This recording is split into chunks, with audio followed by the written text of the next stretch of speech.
WrestleMania 41, Night 1 and Night 2 is in the books. And yeah, what a crazy show it was. A lot of great matches, a lot of kind of a bit of meh matches. But yes, obviously in this review, we're going to talk about both Night 1 and Night 2 all together. So you want to make sure you don't miss any of like new content from myself.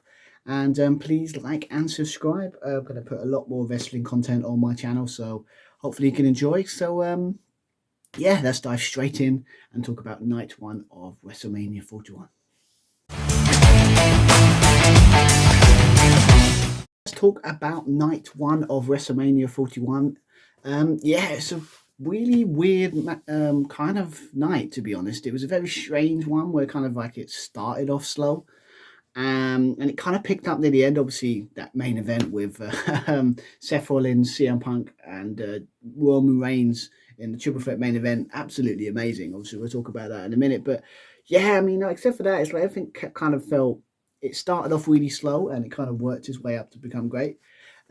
So yeah, I just found it strange. I mean, if we start, we'll obviously start with the opening match.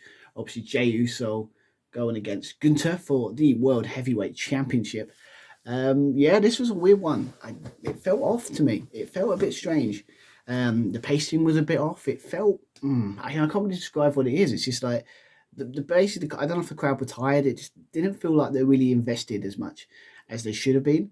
Yeah, obviously, kind of like the comeback stuff from Jey Uso. Obviously, Gunther's kind of like big strikes didn't hit.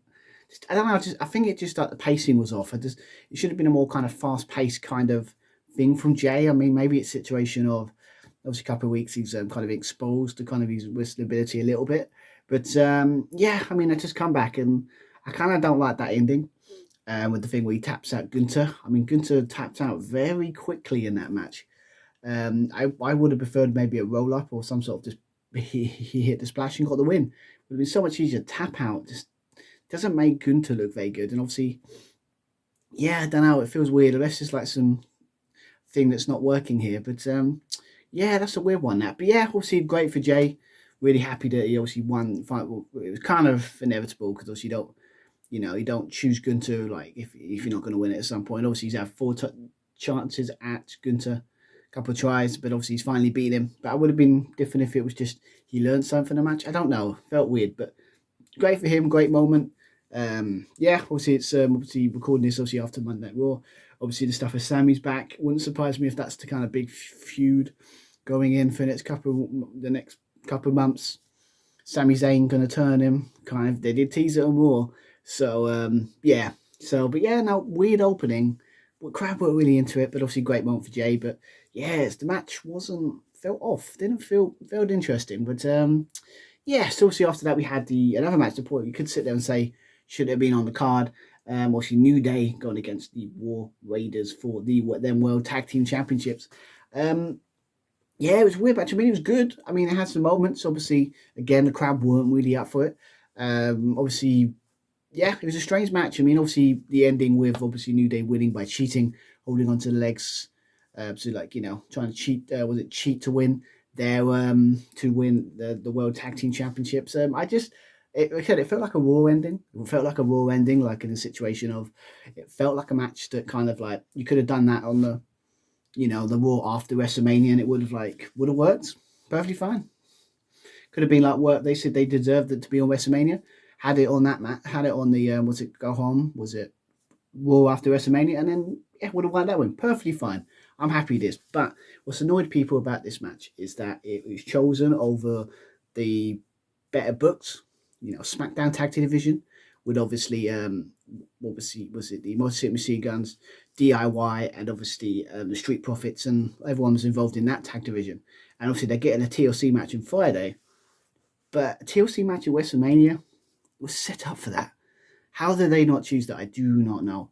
Thought that'd be a bit like after Jey Uso won. If you want to get the crowd going, put a TLC match is always a good idea. And obviously, you've only got one kind of big kind of match with obviously Drew McIntyre versus Damian Priest in that Street Fight and Night 2. But sometimes you need a kind of match like that because it's all about kind of the spectacle, the weapons. I would have personally picked that, but would have made this better night maybe. But yeah, this felt, I mean, good for New Day, I guess. Obviously, now that can rekindle their kind of heel run. Now they've got the tag titles, maybe that might help after a bit of, was it interesting, not great booking ever since they turned on Big E. So maybe this might rekindle that, hopefully. But be interesting there. But yes, obviously after that we had was Jade Cargill going against Naomi, the woman that attacked her and took her out for majority of last year. Obviously the big attack, the big who attacked Jade Cargill kind of angle, and obviously we found out it was Naomi. Yeah, so obviously Naomi's like, she's better, like, yeah, she hasn't been healed. She hasn't been healed for a long time, but she's really good at it. So I'm intrigued to see where that goes. But yeah, really good match here. I was really surprised actually, because I kind of forget how good Jay Cargo is. Like, you know, she's getting better and better every time she's in the ring. You know, great match, like great like her match. I loved the bit where when she catched Naomi in midair, like she jumped and obviously she just literally catched her like it's like a slot right there and hit a brainbuster. It was brilliant. Yeah, I kind of like the ending. I kind of like obviously when she had a was it a finisher to get the win there. But yeah, I put was it Naomi to win because I thought, well, if you're going to turn heel, you kind of have to be. It's one thing if you're going to do that, you've got to kind of win. But sort of silly me. I didn't see Jay Cargill with a turn after so long lose. So interesting to see how that goes. But yeah, I mean, good match. I think it was like really like got the crowd going. I think this where like you could sit there and say this is where the Night One's WrestleMania started because really crowd really into this kind of feud, not like the other two matches sadly. But yes, obviously, but then you could sit there saying the second best match of Night One is definitely, in my opinion, Jackie Fatu versus A Knight. I mean, good God, this was like 10 minutes of pure bliss. It was absolutely incredible. I always heard stories of Jackie Fatu and how good he was. Obviously, he's done really good since been, but this is the match to make me go, I get it now. I get it. He's really good. And obviously, LA Knight, I mean, if he made him look like $1,000,000 in this match, I mean, that, was it? He's finished, was it catching him? Was it Jake Fatu in midair and then hitting his kind of finisher? I thought that was it. I thought that was like, yeah, he's won it. But obviously Jacob Fatu not going to win clean, lose clean. So yeah, but yeah, Jacob Fatu won this match, new United States champion. I'm loving this side. I think LA Knight he's one. Yes, he's had that US title before, so maybe he needs to start bigging up to like kind of the World Heavyweight Championship scene, kind of build up to like maybe the top card. Because obviously that's where we were hoping LA Knight would be at some point. But obviously, yeah, Jacob Fatu. I mean, the guy's a beast. He's amazing. So give him the title, see what happens. That's what I think. I can't wait to see what it's going to. He could be turning. This could be the year of Jacob Fatu. It could be like by the end of this WrestleMania next year, he'll be either in the main event scene or involved in some sort of major angle. Would not surprise me. But yes, obviously it was really good. Yeah, Jacob Fatu. I can't wait to see where it goes from there. But obviously then he had the El Grande Americana going against obviously Rey Mysterio, but he got injured on the SmackDown before, so we got to Rey Phoenix. Kind of a story here where obviously I think it was a Grande Americano eliminated Rey Phoenix in the Andre the Battle Royal on SmackDown. So there's kind of like you still got a story beat, so it kind of still works. But yeah, this is it's good. It's good. 7 minutes.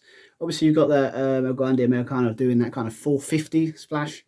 We all know it's Jack Gable, but it's just kind of fun to kind of ignorance is bliss, saying, well, it's not him. It's kind of funny.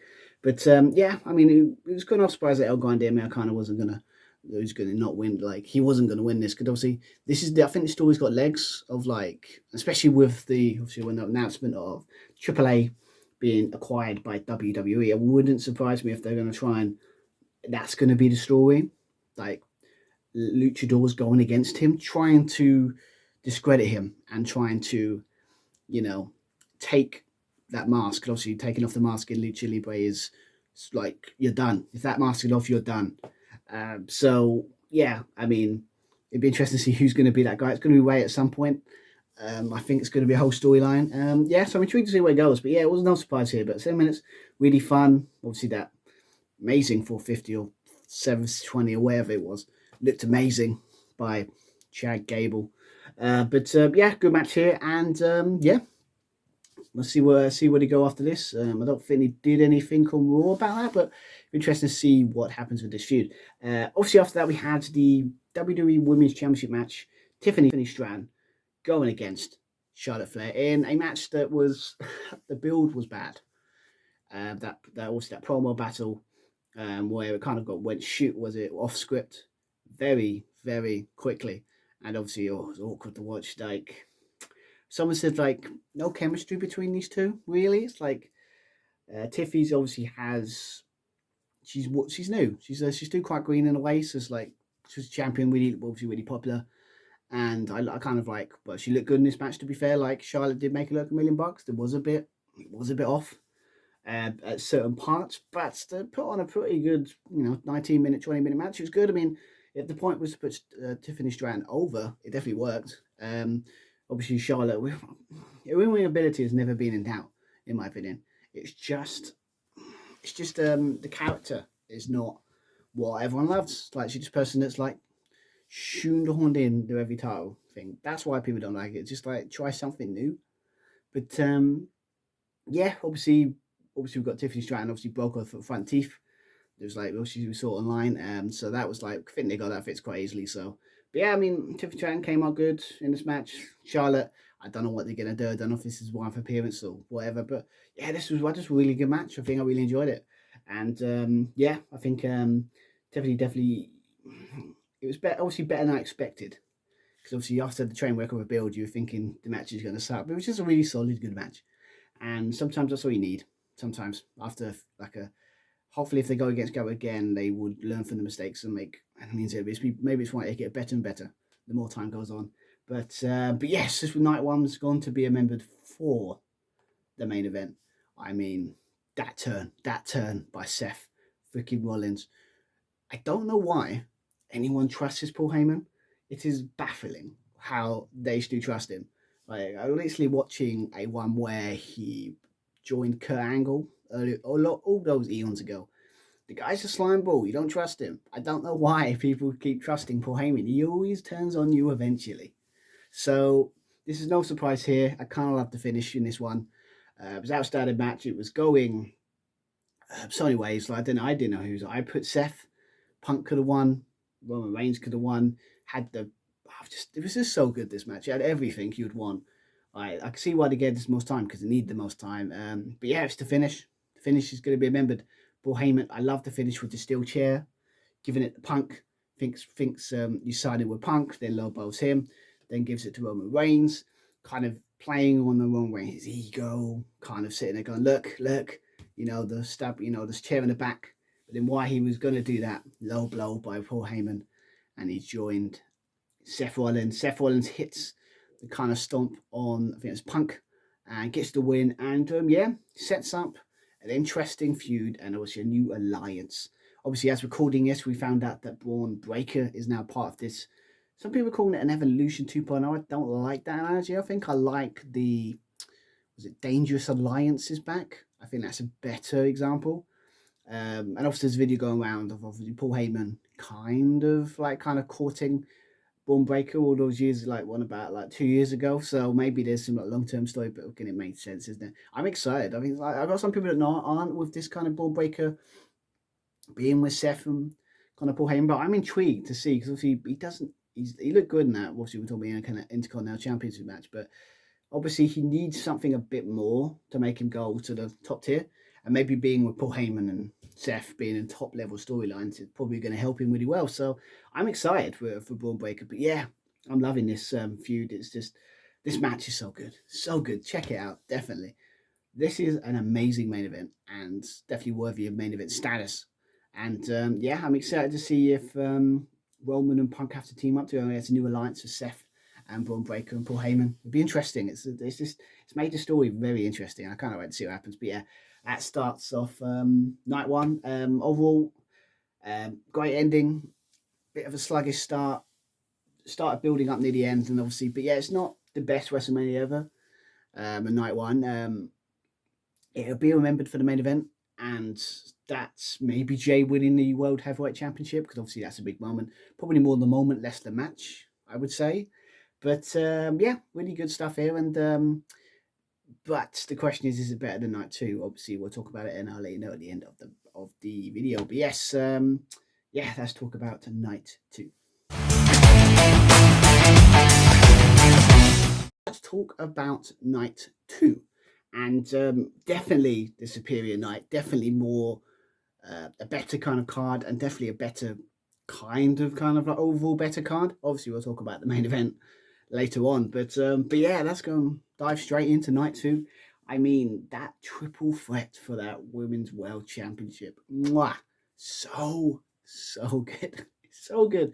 Everyone was action packed. It had all kinds of counters. Everyone counting everyone. Everyone knew each other very well, and yeah, I mean, I should have known better with this one because obviously I predicted, what was it? I thought, was it Bianca Belair would win it? Probably setting up because we were all kind of saying, I mean, I'm still convinced it is kind of a Triple H situation here with Bianca Belair finding out that it wasn't Naomi and she's just taking the fall. And it was really Bianca Belair, maybe. I think, was it like she did it, like Naomi, because she did it for which basically they are doing that. It's like I did it for you, Bianca Belair type thing, and then we'll find out that basically it was she actually told her to do it, maybe. So I don't know, but yes, that's what I'm going with. So that's what I was thinking it would go. But yeah, I mean, outstanding match. This is absolutely amazing. Yeah, I don't know how more to describe this. Like I love the finish. I should have known that obviously Io Sky's never won at WrestleMania, so it was kind of teased up. They got two that are unbeaten. So, I mean, was it Orbine hasn't a good record in title matches at least. So you knew basically I should have went for, because obviously she was the afterthought, and then obviously the afterthought because Bianca Belair and Rhea Ripley are kind of too busy focusing on themselves. The Sky hits, hits the moonsault from the top and gets the win, gets the pin. And yeah, I mean, great moment for Sky. I mean, obviously she lost her title last year to Bailey. Now she defended her title in a triple threat against two of the biggest stars in the company. It's really fun. Really, definitely up there with the match. Oh, it's up there with the top three matches of this card, and definitely one of the best. Definitely the better women match. If you're going to say between that and Tiffany Stratton, and there was it Charlotte Flair, it's not even close. This match is amazing. Great start. Got the crowd going. Much different to the Jey Uso thing, where the crowd weren't really up for it. In the sense of, I don't know if they were tired or just what. I don't know. It's just the storyline thing. It just didn't work. But yeah, they started off this night too amazingly. I loved it. But obviously after that we had Drew McIntyre going against Damian Priest in a Sin City street fight. And yeah, this was great. 13 minutes of just really 13, 14 minutes of just pure fun. A lot of great spots. I think the one I can remember was what was it? Was it Drew's kind of was it double hook kind of DDT future shock or something like that. Yeah, he hit that on the steel steps. A lot of chair shots, a lot of kind of like was it table spots. Obviously, you got the one where the two tables on the back, and I think Drew went through that one. Obviously, everyone knows when you set up a table, you're going through it. Yeah, this pretty much was like really fun. I kind of like the ending. But actually, was it chair lodged in the corner? Obviously, Drew hit a claymore. That was it claymore, and obviously was it Damon Priest went into the chair, and obviously so Drew got the win. I did put Drew to win because obviously from what I've heard, it's a big year for him. They're really going to push him, so don't be surprised that he's going to probably be a world champion by the end of 2025. But yeah, I love this match. Again, this is probably why the TLC match should have been on the second after, because obviously sometimes you need those kind of matches that are just like it's just pure carnage, it's just pure craziness, like chairs, shots, tables, ladders, all that kind of stuff. You just need that, just because the crowd's always going to get involved in a match like that. Because obviously spectacular spots you can do and the cool shots you can do, it's always going to be fun. So, but yeah, good match here. Really enjoyed this, and yeah, and obviously we go back to an imminent night match 3. Yes, obviously we've got to talk about the fatal four-way for the Intercontinental Championship. You've got obviously Braun Breaker, the champion. You've got Finn Balor. You've got former Intercontinental champion. You've got Penta, obviously his first WrestleMania, and Dominic Mysterio. And yeah, again, this is again similar to kind of Super Threat. The opening show, action-packed, back and forth. Don't know who's going to win. Obviously, the storyline was the thing with Dominic Mysterio and Finn Balor. Kind of like who's going to turn on each other, or who's going to like, because obviously Dom's kind of playing games with kind of Finn, trying to say he's helping him, but really he's trying his own dastardly, things to try, and he wants to win the Intercontinental title. Yeah, obviously Braun Breaker was amazing. It was amazing in this match. Them spears, the kind of that was it. Frankensteiner from the top, like how just so easy you can do it without any effort. He's one hell of a talent, and as I said before, we talked about the main event of Night One. Can't wait to see what this Seth Rollins Paul Heyman thing, comes along. But yes, obviously the finish, you could say similar to Triple Threat with the women's, with the idea that Finn hits the coup de grace on Finn Penta, and obviously it looks like he was going to win, and then obviously, but you've got Dominic Mysterio hit the frog splash on top of Finn Balor, and then pinned him to win the Intercontinental Championship. And the crowd loved it. Could this be a start of was it a Dominic Mysterio Dirty Dom face turn? I don't know what it is. Like he's done ever since. Give him credit, like he's done great work. I'm a huge fan of this character. He's pretty good. He's getting better in the ring. Obviously, he's not exactly doing spectacular stuff or anything like that. It's more about the character work he does that when he makes it. I think this is a great. I put him to win it because obviously it seems like that's where the story's going. And it's the best pick. Obviously, Penta's not ready for that responsibility yet.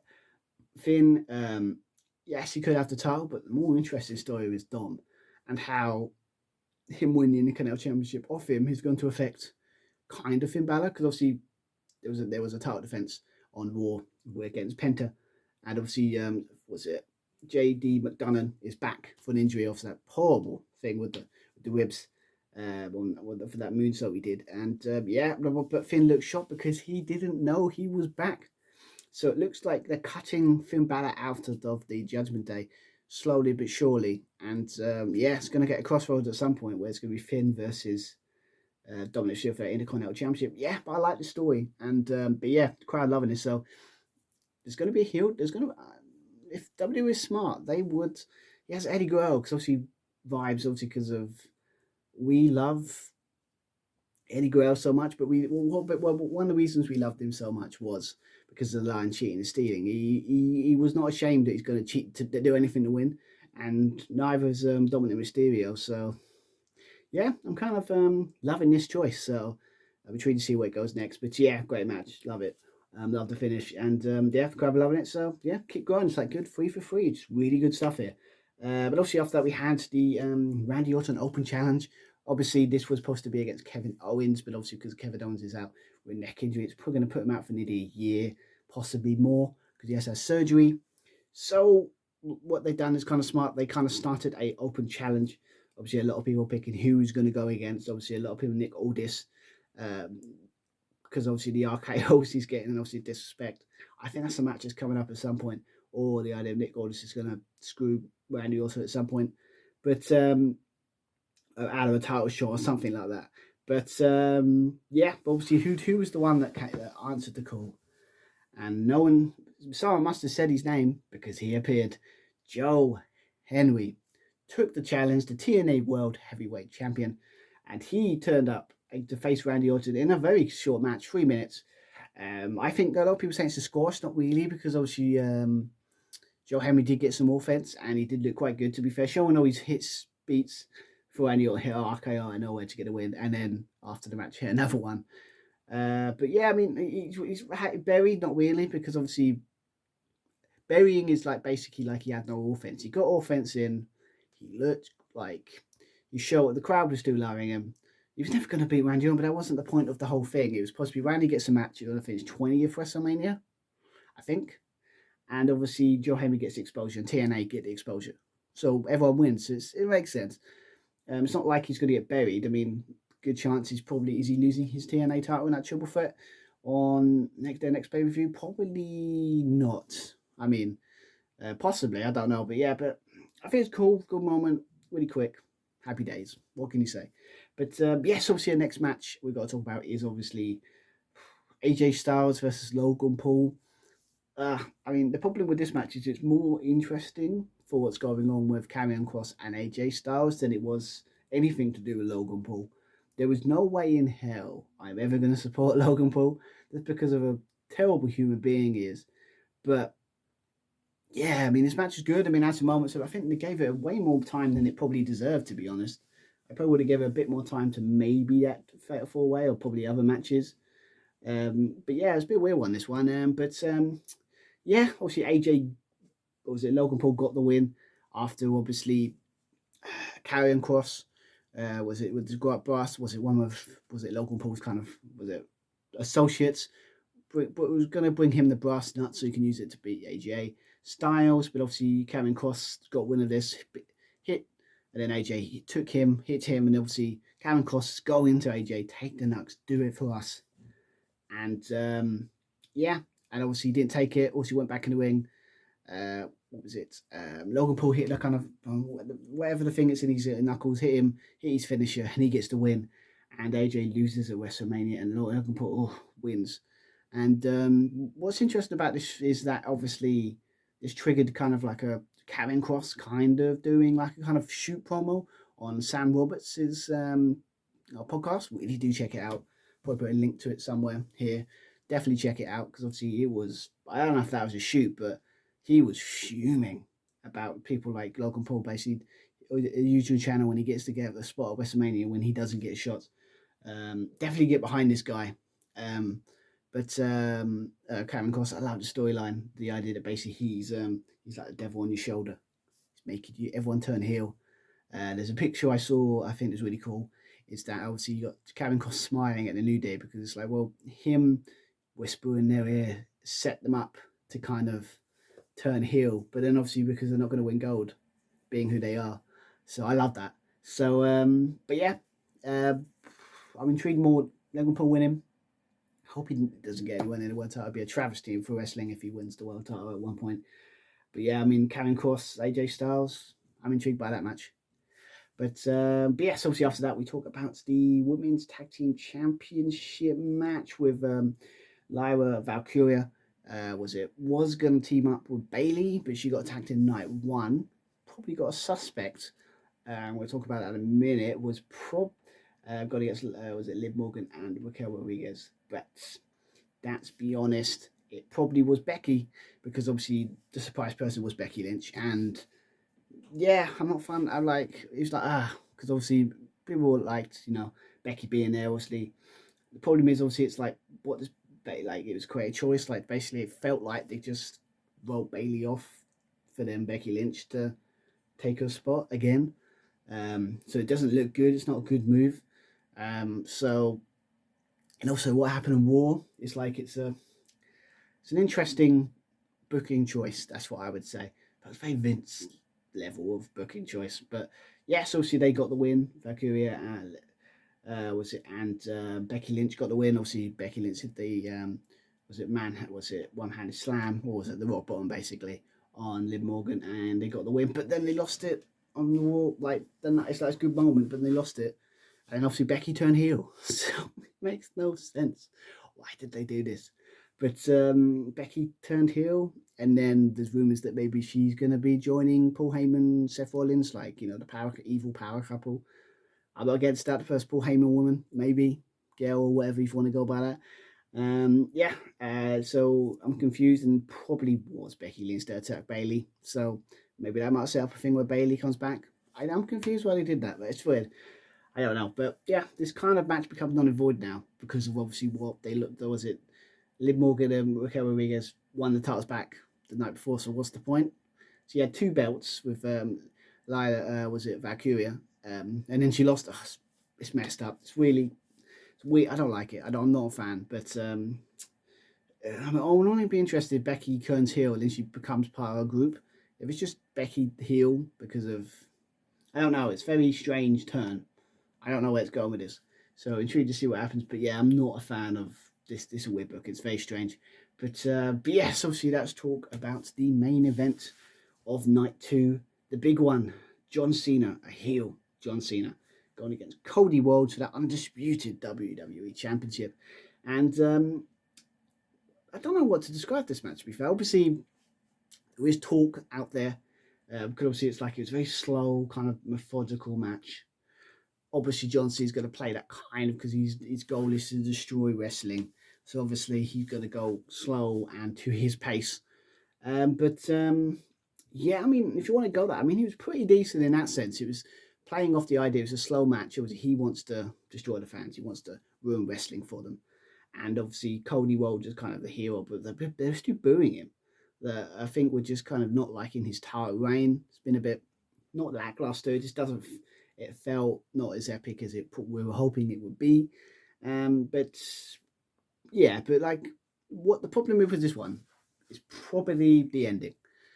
It's probably done everyone in because obviously with this we were kind of expecting The Rock to turn up because obviously this all started because of The Rock. We kind of don't know why The Rock, kind of why John Cena picked The Rock, if you know what I mean.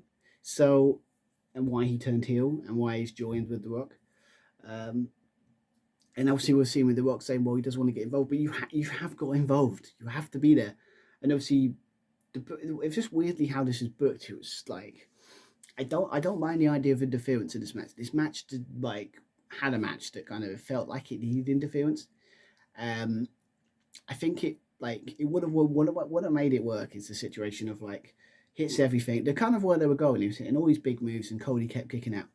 And he was like, okay, he needs to resort to cheating, use the ref bump as they did in this match, and obviously we have a situation where the Rock comes out, music like literally just stands at the top, and obviously slowly walk down, but there's still a match going on, and while the ref's down, John Cena goes out, gets the belt, turns around, boom, hits Cody with it, and then gets the pin, gets the win.